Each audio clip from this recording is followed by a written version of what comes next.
এবং আমরা হুঁশিয়ারি করে বলতে চাই, আমাদের যারা যারা আন্দোলন করছে, দেশের কোনো মানুষের ওপর যদি আর একটা গুলি চালানো হয় তাহলে এর পরিণাম খুব ভয়াবহ হবে এবং এর ফলাফল আপনাদেরকে ভোগ করতে হবে।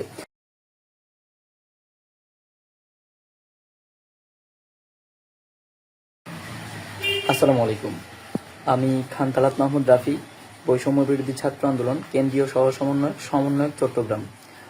আমি আপনাদের কাছে বৈষম্য বিরোধী ছাত্র আন্দোলনের একটি বার্তা স্পষ্টভাবে দিতে চাই এবং আপনারা যে যেখানে আছেন যেভাবে পারেন আমাদের এই বার্তাটি দেশবাসীর কাছে, প্রত্যেকটা মানুষের কাছে পৌঁছে দেবেন। এবং আমরা হুঁশিয়ারি করে বলতে চাই, আমাদের যারা যারা আন্দোলন করছে, দেশের কোনো মানুষের ওপর যদি আর একটা গুলি চালানো হয় তাহলে এর পরিণাম খুব ভয়াবহ হবে এবং এর ফলাফল আপনাদেরকে ভোগ করতে হবে। আজকেও আপনারা দেখেছেন ঢাকা সহ বাংলাদেশের বিভিন্ন জায়গায় সরকারের লেলিয়ে দেওয়া পুলিশ বাহিনী আমাদের ছাত্র জনতা অর্থাৎ বাংলাদেশের বিভিন্ন শ্রেণীর মানুষের ওপর গুলি চালিয়েছে। আমরা পরিষ্কারভাবে বলে দিচ্ছি, আর যদি একটা গুলি চলে এর দাঁত ভাঙা জবাব দিবে বাংলাদেশ এবং বাংলাদেশের সাধারণ মানুষ, 16 কোটি মানুষ যা চায় তাই হবে। আমাদের এখনো আন্দোলনটা 9 দফা দাবিতে আছে। আপনাদেরকে অনুরোধ করব, আপনারা আর একটাও গুলি চালাবেন না, আর একটা বুলেটও আমাদের বুকের ওপর ছোড়ার চেষ্টাও করবেন না। এর পরিণতি খুব ভয়াবহ হবে।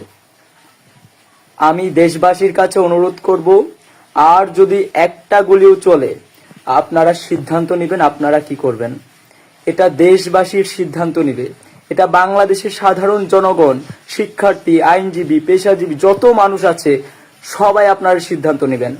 এবং আমাদের বুকের ওপর যদি আর একটা গুলি চালানোর চেষ্টা করা হয় কোনোভাবে, তাহলে আমাদের 9 দফা দাবি থেকে 1 দফা দাবিতে নেমে আসতে বাধ্য হব।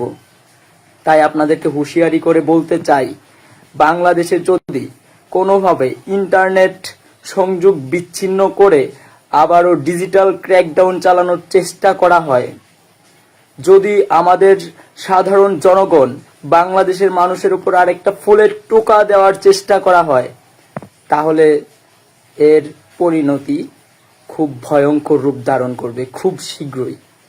তাই আপনাদের কাছে অনুরোধ করব, আপনারা আর একটা বুলেটও আমাদের দিকে ছুড়ে মারার চেষ্টা করবেন না। বাংলাদেশের সাধারণ জনগণ, প্রিয় দেশবাসী, আপনারা প্রত্যেকে নিজ নিজ জায়গা থেকে সতর্ক থাকবেন।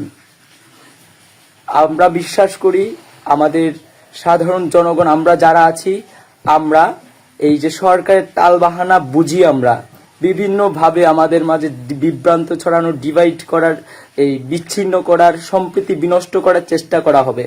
আপনারা সেই ব্যাপারে সতর্ক থাকবেন।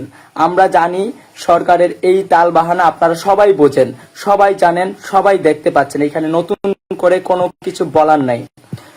যারা দেশের বাহিরে আছেন, বহির্বিশ্বের গণমাধ্যমগুলো আছেন এবং আমাদের প্রবাসী ভাইরা আছেন, আপনাদের কাছে অনুরোধ থাকবে আপনারা আপনাদের কর্মসূচি অব্যাহত রাখেন। আপনারা আমাদের সাথে, বাংলাদেশের ছাত্র সমাজের সাথে শুরু থেকেই ছিলেন।